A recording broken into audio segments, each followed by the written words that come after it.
So, good afternoon, everyone. My name is Wendy Sachs, and I'm on the board of Plant Powered Metro New York. And I just want to welcome you all again for being here this afternoon. Plant Powered Metro New York is a community based organization committed to our collective health empowerment through whole food, plant based nutrition, which is an evidence based approach to nutrition that can prevent, treat, and even reverse chronic illness. While we normally prefer to offer live sessions to build community around health and nutrition, we're offering this program as part of a web series during this season of COVID-19. So we're all delighted that you came to join us today. And yeah, particularly in this time of social or physical distancing, but hopefully not social distancing. And as a reminder, please mute your phones so that we can minimize the background noise. Feel free to put questions in the chat, but we're going to reserve 15 minutes at the end of the demo for questions so that Carole can pretty much just show us the tips and tricks and some ways to stay healthy while we're indoors and adhering to the guidelines for COVID-19. So I want to hereby introduce my very good friend, Carole Levy, who's a chef and has been on her own plant-based, whole food, salt, oil, sugar-free journey. And Carole, the floor is yours. Oh, thank you, Wendy. Thank you so much. It's perfect that you would be the one to introduce me. Welcome to everyone into my kitchen. I'm excited to have all of you, even though I can't see one of you at the moment, but I am excited. And it is also something that I've always wanted to do. So perhaps it's a little bit of a dream come true for me, is having you here in my kitchen. Normally I teach at the JCC or other different programs, and I welcome you here because this is my comfort zone. We are going to go kind of on speed because we have basically 45 minutes, and I've limited us making two things. Hopefully you've gotten the recipes that got sent out. We're going to start with cornbread, and then we're going to get that in the oven, and then we're going to go and make chili. I did want to make a dessert too, but with time limitations, we have to stick to the program. So we're going to go right into making cornbread. I sent two recipes. One was out of Kathy Fisher's cookbook called Straight Up Food. And I actually did make that ahead of time. And I just I will get back to this and show it to you more later about taking it out of the pan. But this is the recipe with the quinoa in it and cornmeal, and it has actual corn kernels. It's got a lot of grain in it. It's, quinoa is very high in protein, and I don't always make this cornbread. I kind of bounce back and forth between two different ones. So this is like a kind of more traditional, I don't call it traditional. And it's also a little bit dark. You're wondering why it's so dark, because I made it with blue cornmeal. But we'll get back to that. Right now, we're going to start making our other cornmeal, which is cornbread, which is the recipe came from Forks Over Knives, but I adapted it a little bit. We're going to be learning with cooking with no salt, no sugar, no oil. And I have my friend Wendy, who just made the introduction, to thank for all this, because a year and a half ago, when she was telling me that she wanted to make a pie with no sugar, no salt, no oil, I think my mouth dropped open because any chef, anybody would say, impossible, impossible. So when she told me about making a pie with no sugar and no oil, I said, give me that recipe. I want to just try that. So what I have been doing over this last year and a half is trying to adapt my own recipes that I have collected over the years, some of my very favorite things, and then also still going out on the internet, still reading cookbooks, and just trying to make substitutions or alterations to things that I like already or that I see can be good. It's been a long time since I've cooked with white flour. I haven't used white flour in a very long time. I went over to using whole grains a long time ago, meaning that I like oat flour, spelt flour, sorghum flour, only because they're much more rich in nutrients, and white flour is kind of stripped away of all of its valuable nutrients. So the very first thing that we're going to do is we're going to start in a small bowl like this.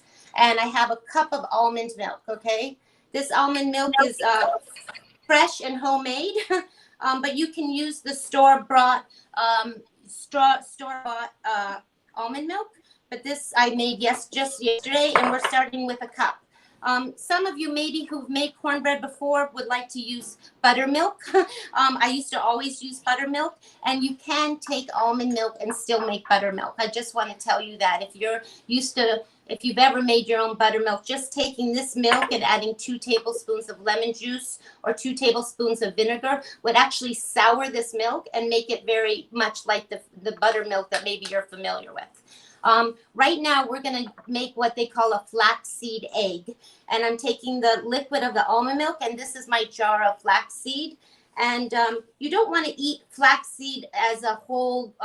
It's a very granular thing, and you want to actually grind it up. What I do, because I use it all the time, you definitely don't want to grind a ton of it up and let the sunlight hit it, because it does take away some of its value and nutrients. So I actually keep a little bag on top of mine, because I grind up like a half a cup to a cup a day, every few days, and I put it in here. So I have a measuring spoon, and we need 1.5 tablespoons of flaxseed, okay, for this particular recipe. So I'm just putting right now the flaxseed in with the milk, and we're just going to give it a little stir around, and it's going to make a gel. And if anybody were ever just wanting an egg substitute, you can look up, but the real proportion of it for 1 egg substitute is 1 tablespoon of ground flaxseed to 3 tablespoons of water. So that would make 1 egg. Okay, but again, this is following this recipe. We used 1.5 tablespoons. Okay, in the meantime, we're also to this. I'm going to, because this is our liquid, and it will a little bit gel up, but I'm moving us through this pattern very quickly. We have to add applesauce, and we need 1/2 cup of applesauce. And I make my own applesauce a lot, but because I bake so much, I tend to buy these little cups of applesauce. This particular one is the Santa Cruz Organic. It is unsweetened, and it doesn't quite measure up to 1/2 cup. It's not exact, but it's good enough for what we're doing. So I'm just going to show you that this, I know because I use this all the time. I'm just going to literally show you that it technically is just shy of 1/2 cup. And just so you can kind of see, we're just a little, maybe another tablespoon or 2, but I wouldn't bother opening another applesauce because it's close enough. So that's going to be part of our sweetener to this cornbread. It also acts as a substitute for oil. Okay, so that's the applesauce. We have 1/2 cup of date paste. This original recipe was with maple syrup, and you can make you can make a substitution. If something asks for a tablespoon of maple syrup, you could do a tablespoon of date paste. I've given you a recipe on how to make date paste. We don't have a lot of time to go over how you make date paste, but basically you do take the dates and you cover them with water. I gave you a proportion of 8 ounces of dates, and then basically you just want to get them covered, the water covered, and then you let them sit for 10 to 15 minutes. If you're using medjool dates, they're already soft and plump, so you don't really have to have them soaking for much longer than 10 or 15 minutes. And then what you do is you drain that water out, and then you put the dates, the whole dates, into a Cuisinart or NutriBullet or a Vitamix, and you just give them a good spin till they're pureed. You use a little bit of that water to get it going, but again, you don't want it to be too loose. You still want it to be like a paste, and this is the consistency here. You can see it falls off. But this is now going in with my liquids, okay? And we've got that. So this is basically our liquids, and I'm going to give it a little kind of whisk it all around. The flax is probably settled to the bottom. I'm in a really small bowl here. It would have been maybe a little bit smarter to get a little bigger bowl, but we're in such a small space to get everything. So this is our liquid here. So, you know, when they talk about you add your wet ingredients to your dry ingredients, okay? That is something you always want to do in baking, okay? So this is now our wet ingredients, okay? And now we've got our big bowl here, and we've got our basic things that we need. We're making cornbread, so we have 1 cup of cornmeal, yellow cornmeal. It can be fine, it can be medium, it can be coarse. Again, it can be yellow cornmeal, it can be blue cornmeal. This is organic cornmeal. Okay, so I'm putting 1 cup in here. And then I'm now also, the recipe calls for, you could do any kind of flour. This is a normal recipe. If you only had white flour, you could put 1 cup of white flour. But again, try to get yourself off the white flour if you can. I recommend oat flour if you're gluten-free. But if you, I tend to use a lot of spelt flour because I think it's very nutty and has a really great flavor. And that's what this is. This is 1 cup of spelt flour. I also like spelt because it's high in vitamin E and it's got a lot of calcium in it. So, and it's really nutty and flavorful. Again, if you were gluten-free, spelt would not be the way to go. I would suggest using oat flour. Okay, and then we have here 1 teaspoon of baking powder and baking soda. And we're just going to put that in there. Okay, that's pretty much it. We're going to mix these ingredients. We have no salt in this at all. Okay, now the original recipe called for 1/2 teaspoon of salt. And if you really feel that you're weaning yourself off, I went cold turkey and just said, okay, taking out the salt. I'm going to learn how to do this without the salt. But if you're wanting to do it gradually in any way, you could definitely, this original recipe was 1/2 teaspoon of salt. You could use just 1/4 teaspoon, you know, and sometimes when I am wanting to have salt in something, sometimes I sprinkle it on the top when I'm actually eating something instead of putting a whole teaspoon into a recipe. So there are ways of weaning yourself off, and believe me, you don't know what things taste like until you remove the salt out of your diet. So here we are, we've mixed that up here, and now we're going to just basically pour this, okay, and the liquid's going into the dry ingredients. Now at this point, this is when you really want to have a light hand. I often watch people stir, but cornmeal, anything to do with bread, unless you're kneading a yeasted bread, you really want to just mix the wet ingredients into the dry, okay? You don't want to go crazy. You're basically just folding it, getting everything moist, and just getting it so that it's all incorporated, okay? And again, not over mixing. Over mixing makes things tough, and you just don't want to go there. And, you know, you kind of lift it up and make sure the bowl here has collected all the stuff from the bottom, you know, but again, swooping underneath, folding over, that's it. You can see that it's airy already. I don't know, I'll put it closer because I'm hoping that you all can see everything that I'm doing. Okay, we're gonna make mini muffins out of this. I made the regular square pan cornbread, but this time we're gonna make muffins out of these. I like muffins, and I like them because they're individual and I can control their portions. Instead of just cutting a big gigantic piece of cornbread, I kind of say I'm allowed 2 muffins. The pan that I'm making this in, I want to tell you that I just discovered these silicone pans, and it's not that I just discovered them. To tell you the truth, I had them years and years ago. I think my mother bought me every kind of silicone pan when they first came out onto the market, and I tried all of them and I had a whole set of them, and I quickly got rid of them because when I was cooking with butter and oil, I found that cleaning them was really horrible. Like the oil and the were just kind of built up, and I didn't like the product, and I quickly dismissed having this silicone pan. But I've actually now been working these things back into my cooking and baking, because they're just ideal. One, you don't have to use any paper liners for if you're making muffin, if you're using a regular tin. And two, you don't, they just pop out. And there's no, because this has no oil, the silicone is really perfect. I also just recently invested in a square pan that was like this. It's actually very pretty, marble silicone. And I've been using this one a lot for brownies, but you could actually pour the same batter into this square pan with no parchment paper at all, and just put it in. And then once it's cooled, literally turn it over and it just plops out.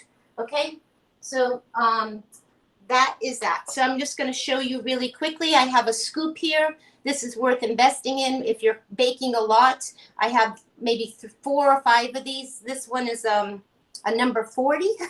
I've had mine for years. This is my main one that I use for making cookies, and it's perfect for these mini things, and you can tell because of the size. Okay, so we're just going to literally scoop this really quickly.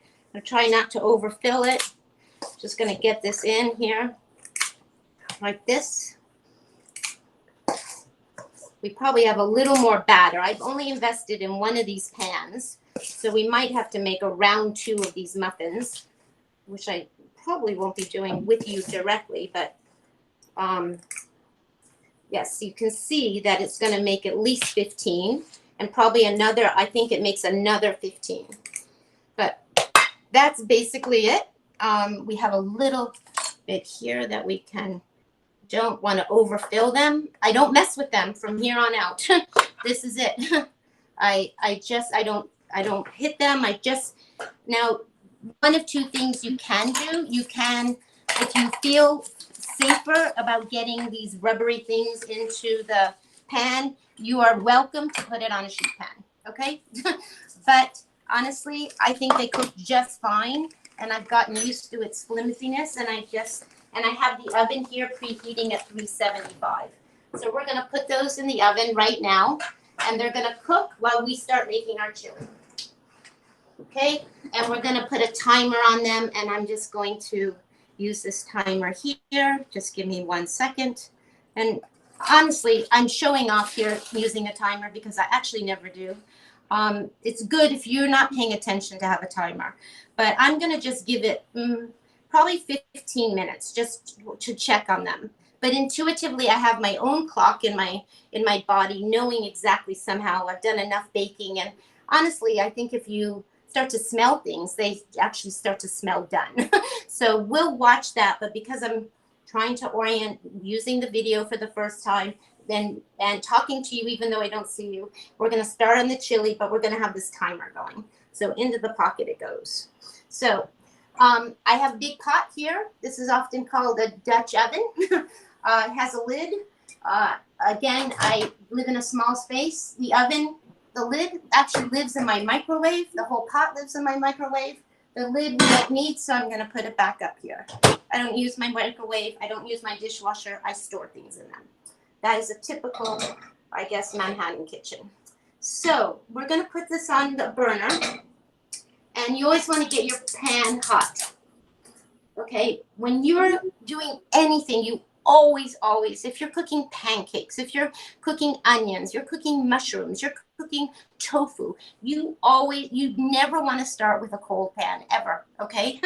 So I always just get the pan hot, and I just kind of start gathering my things, okay?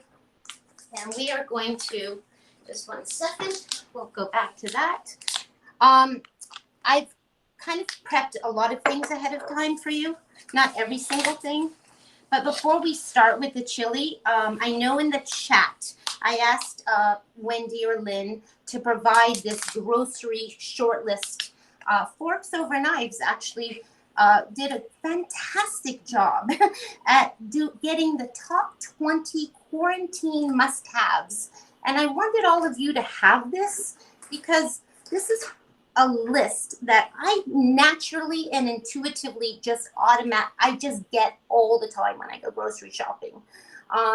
My husband, who used to love Casablanca, he would say, you round up the usual suspects. And these were the usual suspects. And what are they quickly? They're beans and lentils and whole grains, onions and garlic and canned tomatoes and oats. And oh, I would never leave the store without having citrus. And you need dates and some pasta and nuts and seeds and fruits. And these are the basic things. And I know all of us are, been shopping a lot lately, and the shelves have not been plentiful as we're used to seeing. And I recognized it immediately when I went to buy canned beans, and the entire shelf was gone. So I know that everyone is eating beans, or at least hoarding beans, and maybe doesn't know what to do with them. So the reason that I picked this recipe today was to make chili. It's a very basic thing. It's a very quick thing. But the reason that I picked it for everyone as a first webinar is that it hits all the notes that we practice in our plant diet, which is one, to make a big batch of something. That's something that I do on Sunday. I make a big batch of one thing. And I make a big batch of soup, or I make a big batch of lasagna, something that's going to carry me through the week. It could be carrying me through the week for lunches, or it could be carrying me through the week for dinners. Okay, so it meets that need. The beans I wanted to address with you because all of you have beans. I know that because they're gone from the store. Okay, and some of you have been asking me, I don't even know how to cook a bean, whether it's a canned bean or a whole bean. So this chili meets that. Also, the one thing that I very much want to teach all of you is water sauteing or broth sauteing. This is now the time, once your pan is hot, and we know the pan is very hot because I'm not setting my hand on the bottom, but I can feel how hot the pan is, okay? So, and as soon as I dump these onions in it, it's gonna sizzle, okay? Even though there's nothing in there. And this is the time when you would normally be putting in your olive oil to cover the bottom. We're not gonna do that, okay? So I have a little bit of broth here that I make. I make broth all the time because I'm cutting up vegetables all the time. And when I cut up vegetables, I'm constantly just collecting the onions, the garlic, all the loose ends, and carrots and celery. And I often just make stock in a little tiny pot with just all the ends, and it yields its own broth. But if you're not inclined to be doing that, then you just buy a low sodium vegetable broth. And there are brands in the store. I think Pacific, is a good one.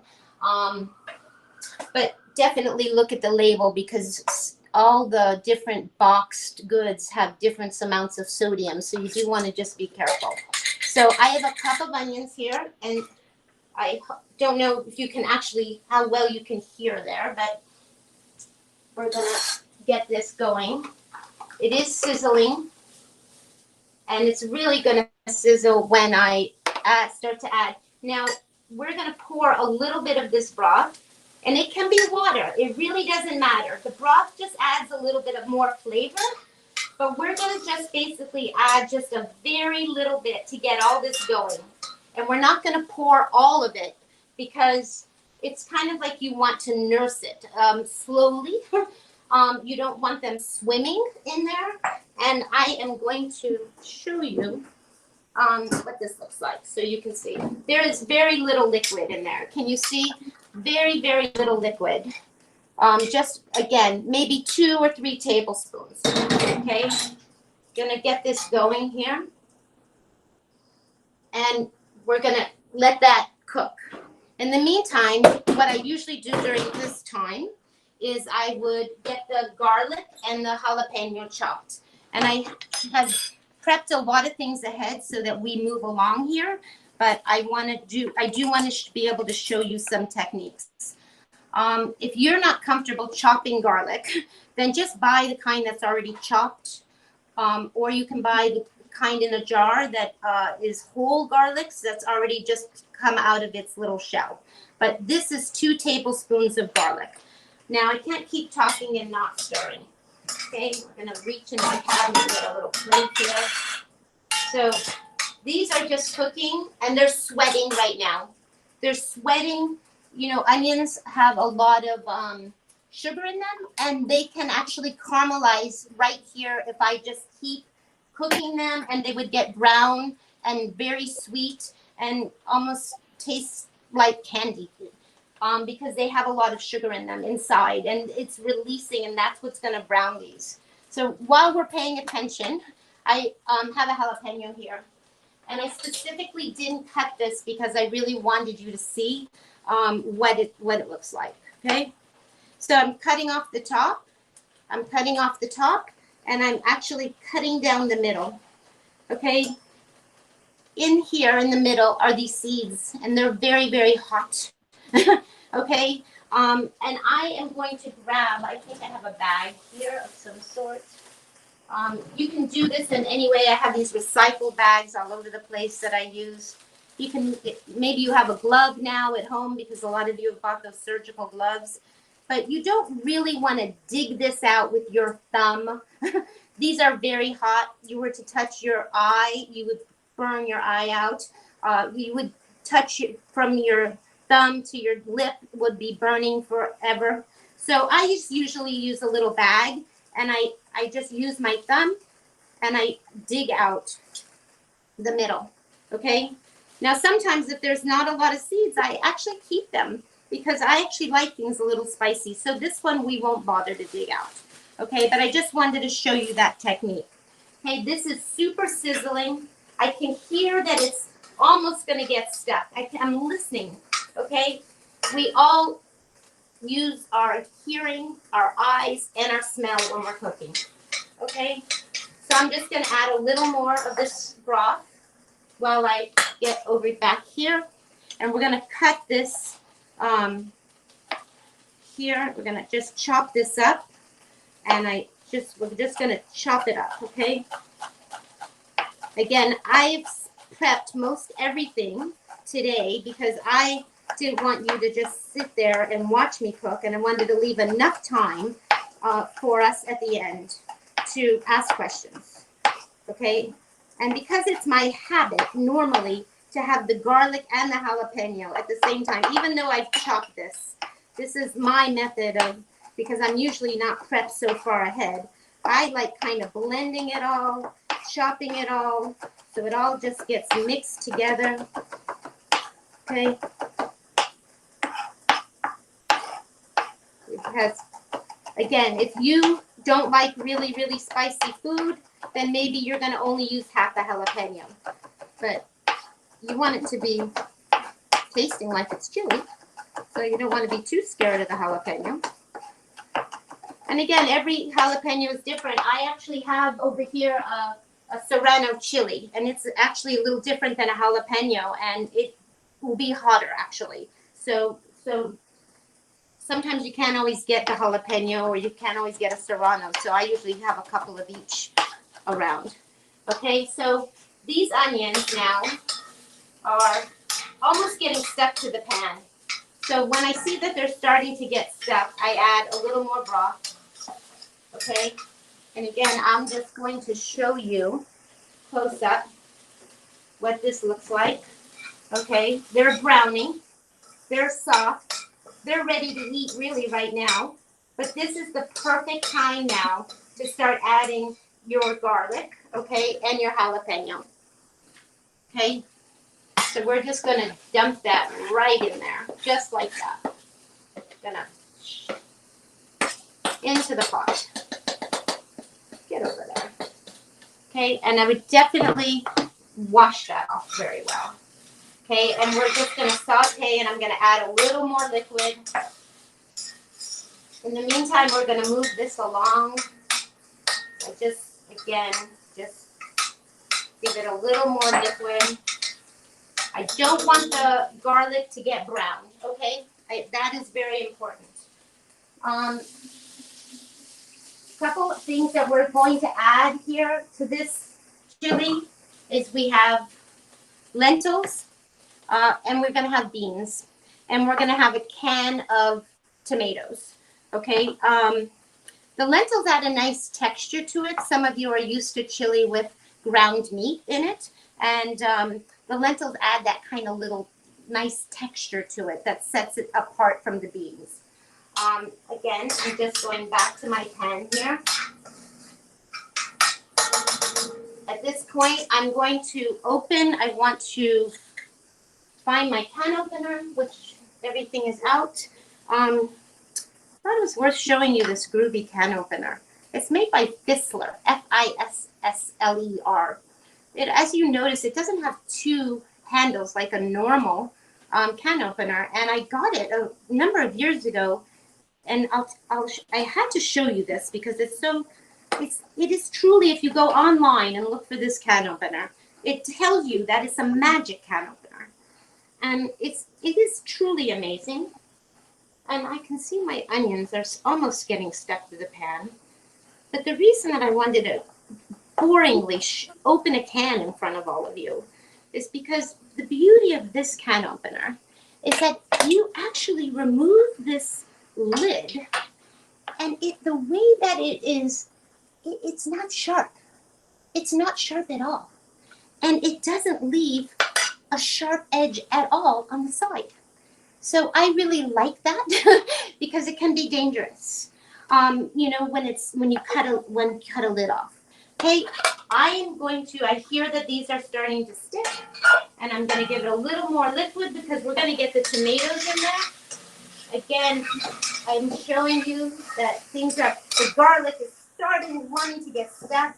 We're way ready to add the spices. And my spices, I have portion them out, okay? And we're going to get them in with the onions now. And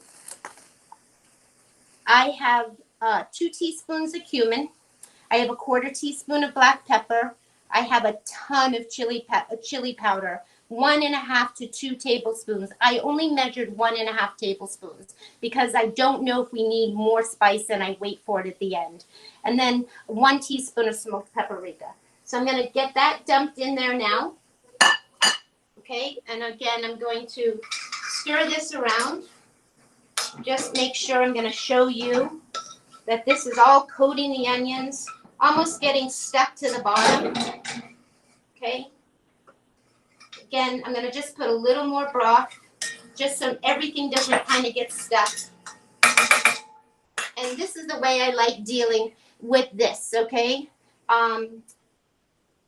You can take these out and chop them up with your knife, but if you carefully drain all the liquid, okay, you see the tomatoes are wanting to fall in, and then you just take with your hand and you just slowly, it's time in my pocket for the cornbread.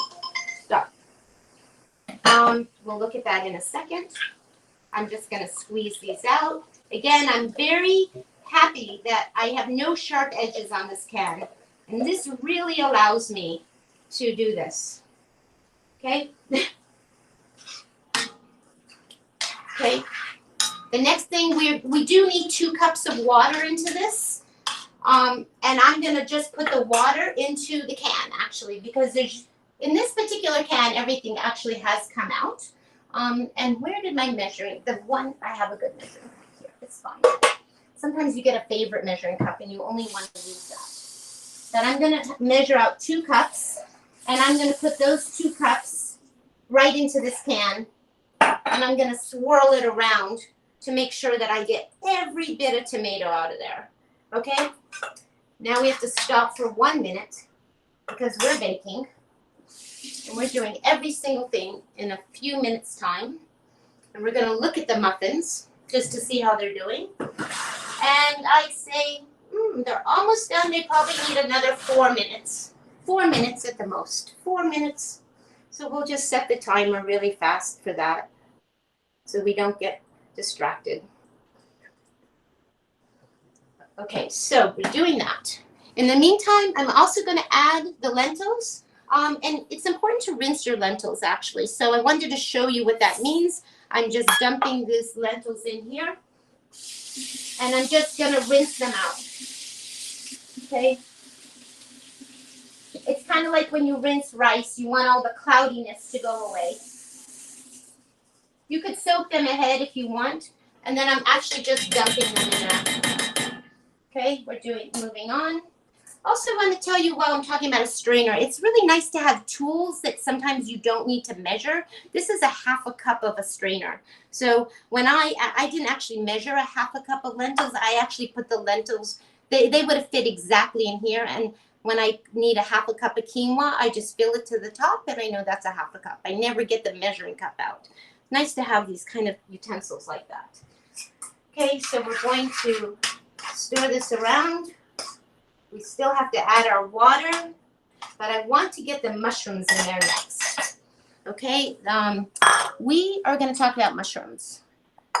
The other day when I went to the store, there weren't a lot of choices actually, and it was really disappointing. So I actually had to buy some shiitake mushrooms that were already sliced, and then I was able to get 1 box of white mushrooms. People often ask, do I need to wash the mushrooms? Please don't wash the mushrooms. The most that you do is you just wipe them and you wipe off the little dirt, okay? You wipe them off. Once in a blue moon, you do cut off the little bottom, just if it's got like dirt or it's crusty, but you don't need to do, you don't need to do anymore. I want to just show you the technique really quickly. Whenever you're cutting anything, an onion, a carrot, anything that's round, you always want to make a flat bottom. So you're going to hold your knife, okay, like this. You're going to always hold your fingers in like a claw. Your claw is actually going to move back and help you do the measuring, but you want to start always with a flat bottom. So I'm just going to cut a little bit of that off, and then I'm going to see now it's stuck and it's not going anywhere. And you could do whichever you want in this chili recipe. You can slice the mushrooms, or you could make them in chunks. It doesn't matter. Nothing in this recipe has to be exact. Here I'm just going to, I've already chopped these. We need 2 cups of mushrooms. So I'm getting 1 cup in now, right in front of you. And then I like the mushrooms chunky. So I'm cutting them in half. And again, we could do a variety because I don't have to use all the cremini. It calls for 2 cups. You could put 3 cups. There's no exact science here. I think for a variety, it would be great to have these. I don't normally use shiitake mushrooms in chili, but and you never want to eat mushrooms raw. Actually, they carry some carcinogens, so you always want to have your mushrooms cooked. And mushrooms get kind of a bad rap, I think. You should be eating them every day, really. They're very good for your immunity system, and they have a lot of anti-inflammatory. So it's one of the superfoods that you should be eating every day, along with onions, and especially these days while we're all trying to be strong for our own immunity and keep up our, so that we're not getting the virus. So I've been eating mushrooms like crazy. And I'm just adding a few just to have variety, okay? Just for variety. Again, our little timer is going to go off in 1 minute for these muffins. I just know it, okay? And I'm going to, oh, see, I told you. I just knew that was going to happen. Why? Because I have a 6th sense about baking. And I know when things are done. We have to get out the other oven mitt. And I have there's all sorts of kinds of cooling racks, but I have a weird little, looks like checkers, but it's not checkers. That's going to go there for now, because we have other things in the way. And we're going to look at these muffins, and they look beautiful. I'm going to show them to you. They look like this. They look like this. And I'm going to let them cool off. Okay? They're just going to cool off right there. I'm not going to bother to turn off the oven. Usually this is when I would turn off the oven, but as you know, we have another batch to go. We're probably not going to do that on camera, but I'm definitely making the rest of those muffins. Okay, we're still cooking the chili here, and the mushrooms are going to leak out a lot of the juice. I will show you a little bit of what this looks like so you can see. I hope that you're able to see how thick that is. We're also going to add our 2 cups of water. Okay, that's going to, because you know the lentils are going to puff up. We also have to add our beans. Again, I have beans in my refrigerator cooking not cooking. I have cooked beans in my refrigerator all the time. But I do also in my cabinet rely on canned beans because I'm not always going to have time to cook the beans. I am one of those cooks that just likes, it makes me feel comfy at home to just have it on my stove. But this is one of my favorite kinds of beans, the Eden Organic. It has no salt. You can buy the beans in the box, which are environmentally better than buying them in the can. But these days, any beans you can get your hands on, it just doesn't matter because they're hard to find. But definitely try to get the no salt if you can. I'm not going to use these because this is my backup. This is my desperation, need fast beans. But I have some pinto beans here, and I also have these very special black beans. And we need 1.5 cups of beans, and we need to drain the beans. So I'm going to just drain the beans over here. Again, I mentioned that this thing that I have, the little small one, is technically 1/2 cup. And actually, if we just get all of these in here, I know that this is 1/2 cup, okay? This is my way of measuring. This is 1/2 cup right here. These are really gorgeous beans. I don't know if I can show them to you on the camera. It's kind of a hard thing to show on camera. These are very special beans. They actually are black and white. They have little highlights, and they come from a company called Rancho Gordo. And you can look them up. They're a specialty bean company out in Santa Rosa, California. But I just put 1/2 cup of those in. Now, if you only had chickpeas on hand, or you only had white beans on hand, or you only had pinto beans on hand, or you only had 1 bean and you had 3 kinds of beans, it doesn't matter. Your goal is just to get 1.5 cups of beans in here. So these are pinto beans that I have. And again, I'm just taking out the liquid. That is now my cup. And then I'm doing another 1.5 cups. And, different people like different kinds of beans. Okay? We are almost, this is, okay. And the last things we have for this is a pepper. Okay? And then we've covered everything. I've chopped here almost 1 cup of peppers. All peppers are good for you. Red peppers are the best, actually. Believe it or not, a red pepper has 300% of your vitamin C in one day if you ate one whole red pepper. Each color varies a little bit on its properties, but this is a cup. I left 1 whole. I couldn't find a green one, couldn't find a yellow. Could only find a yellow one in the store. I wanted to quickly show you how to cut this.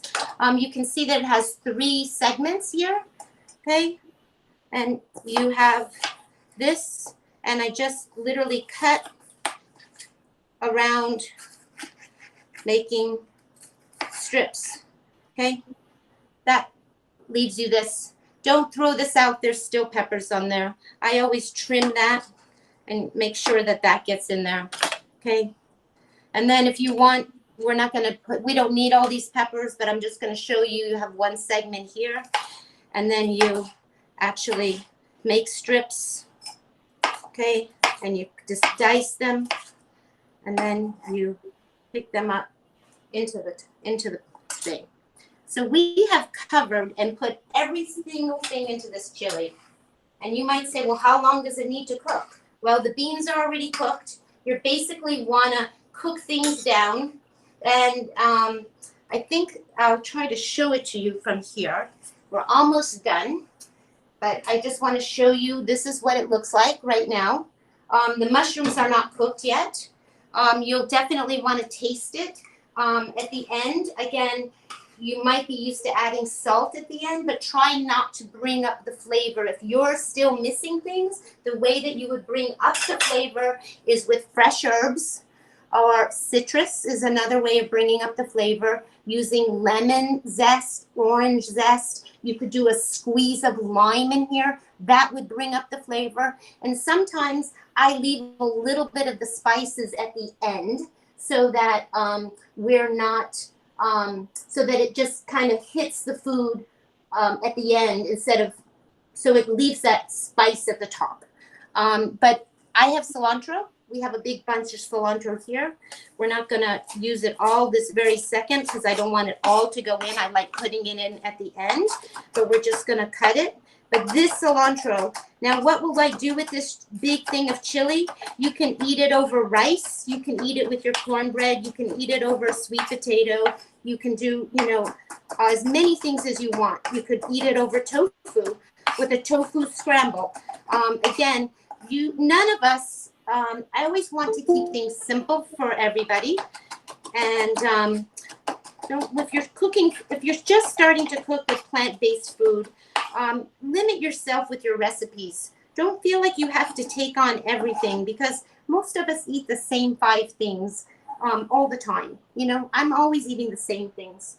I definitely give myself variety, but I'm just wanting you to know that you don't have to, you know, try to go wild and cook 10, 15 different things. Okay, so I'm just going to rinse this. I want to get the muffins out and then leave time for questions. Okay? And I also promised you that I would show you the other cornbread. That is pretty important to me as well, because I know a lot of you might not have silicone pans, although these days with us being stuck inside, you certainly could order one on Amazon and it would get to you in a few days. I use parchment paper. Really, I wanted to show you. I wouldn't do anything in my kitchen. If I were out of parchment paper, I would just not walk into my kitchen, because it actually, I put it on the sheet pans. It makes for easy cleanup, roasting vegetables, etc. When I didn't have the silicone pans, I would line the pan with parchment paper and then put it in. So what I'm going to do here is I'm going to put this here, flip this over. This is going to come out like that. Okay, parchment paper goes away. Put it in the garbage. At this point, you can use this to flip this back. If you want to be cutting it from the top, sometimes you can cut it from the back. I'm just going to quickly slide that off like that. And then what we would do is, you know, cut it into squares. And I really do try to portion it out. This stuff to me is like being a crack, you know. I could eat the whole loaf in a very short bit of time. So I actually try to give half of it away. Because, and I would probably keep this in the fridge if you're not going to eat all of it right away. You know, if you're not serving your family, you know, all this cornbread, I would probably put it in the fridge. It will stay much better. And then you've got your cornbread here. Okay. And I just want to take out the muffins just so that you see. Again, this chili is cooking. Sorry that we're not quite finished with it, but again, you can see it's very beautiful. It's colorful. And I'm just going to take out the muffins and we'll get to our questions. 1 second. This is not hot anymore. Not hot. As you can see that I'm taking it over. I usually get a plate of some sort.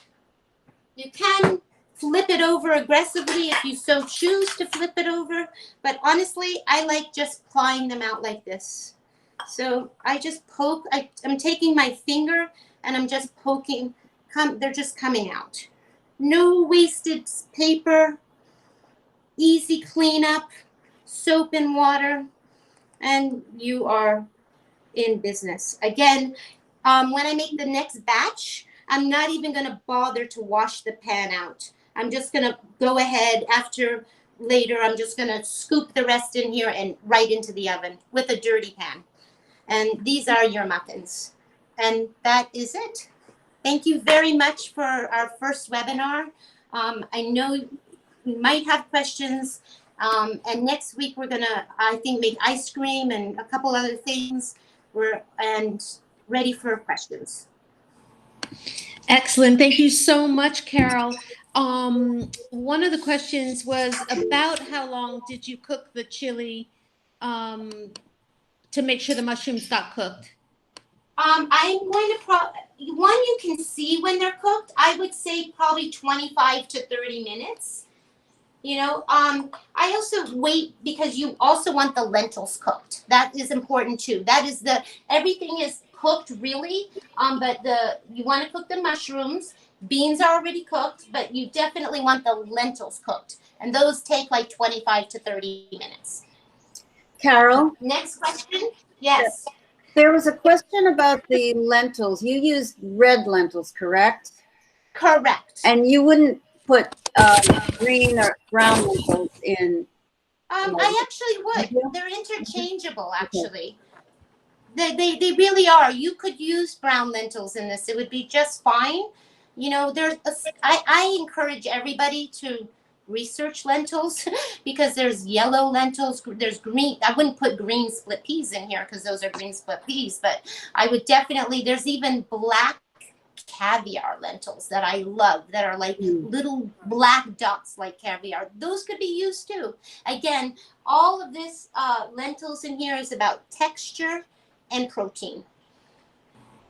Next question. Great. And someone just asked if you could make the chili in an Instant Pot.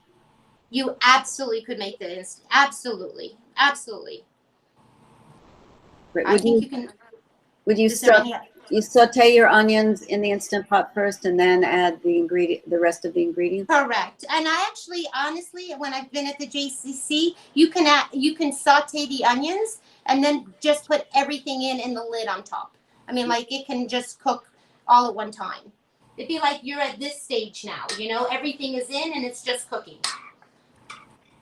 I'm going to lower the light a little bit. I'm going to actually bring it forward so you all can see it maybe a little better.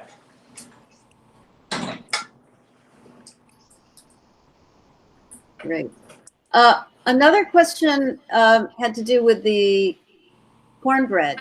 How did you said you needed another 4 minutes? How did you know? I know. I guess that, you know what? How do we know?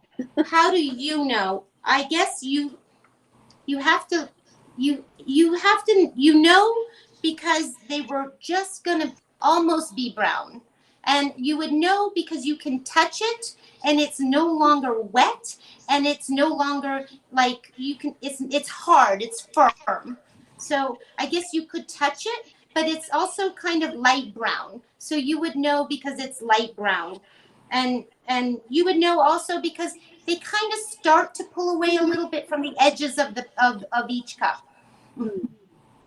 There was also a question about whether or not you soak the red lentils the night before. You don't have to. You don't have to. You can if you want to, but it is so not necessary. Red lentils cook so fast. That's why I like using them.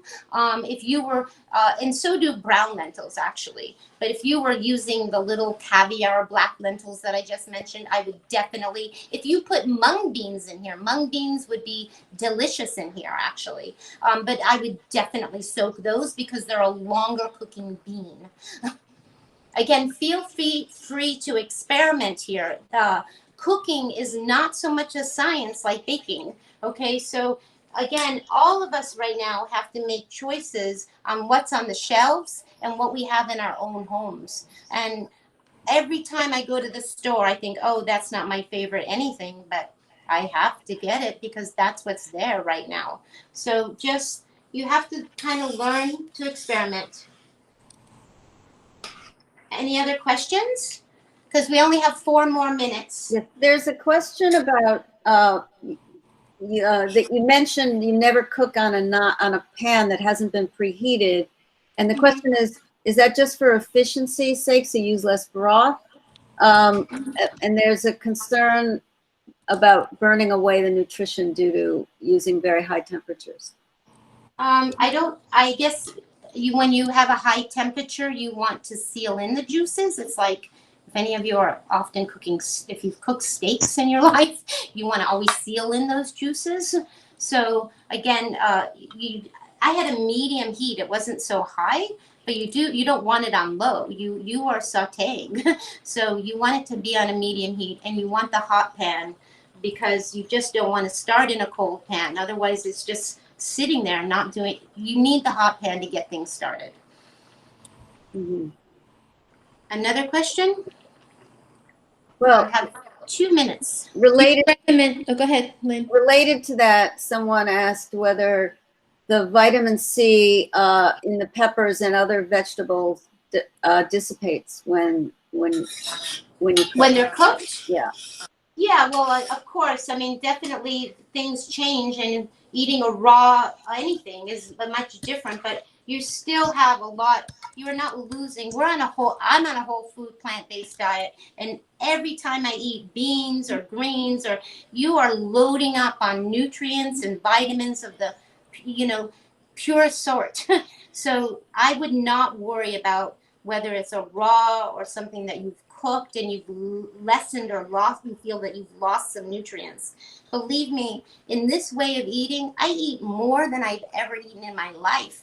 Do you know, I've been on Weight Watchers. I had a pescatarian diet for 20 some years of my life, watching my weight. And I'm telling you, I can eat anything now as long as it's a whole food, and I actually don't worry about eating cornbread, or I don't worry about, because everything I'm eating is of its purest form. Carole, 2 quick questions and then I'll wrap up. Do you have a recommendation for a cutting board? A particular cutting board you like? I will tell you, you can go online and read about the wars of cutting boards. It is really your own preference. I have a friend that swears by a wooden cutting board. She brought me a big, gigantic one for a housewarming, and I said, take it back. In the restaurant business, we never used wooden cutting boards. Is that to say wooden cutting boards are not good? I'm not going to say that to you, because some people prefer them and they think that they're cleaner. Every bit of my work is done on one of these little OXO cutting boards, which I love. And I used to have 2. I only have 1 right now. I clean it with lemon juice and salt, and as a way of cleaning it between things. And I think it's good, but it really is a matter of preference. And Great. I would suggest that person look it up, the difference between, and you will see 50% of the people will say a wooden cutting board is the only way to go, or the plastic one is the only way. You do want to have it BPA free and as clean of plastic as you possibly can. And one last, Carole or Lynn, can you repeat where participants can find the recipes? The recipes were mailed to everyone who responded. If you didn't get the recipes, let us know and we can send them to you. Great, and they would let you know through the Plant Powered Metro New York website contact? Yes. Okay. So thank you. Thank you, Carole. Thank you, Lynn. Thank you all the participants. Really, that all looks so delicious. I'm ready to come over, except I can't. So a reminder to everyone, we have ongoing web series through Plant-Based Metro New York, ppmny.org. And please join us for all the future events. You'll see a combination of practical classes like this cooking class. Beautiful job, Carole. You've launched. Thank you for coming, everyone. Sorry to interrupt, but thank you for coming. I can't see all of you. I wish maybe Lynn or Wendy could tell me everybody that came, just so if I even know of some of you, I'll be so happy that you came. And Will I do. appreciate We will tell you. Will do. And so we have these practical classes, and we also have nutritional classes with people who have a bunch to say about the gut microbiome and the blue zones. These are the ones that have already happened, and many more in the future. Next Saturday is one, I think either at 3 or 4 with Gail Meyer, and there's more being planned. So please join us. Thank you for being here, and stay safe and healthy.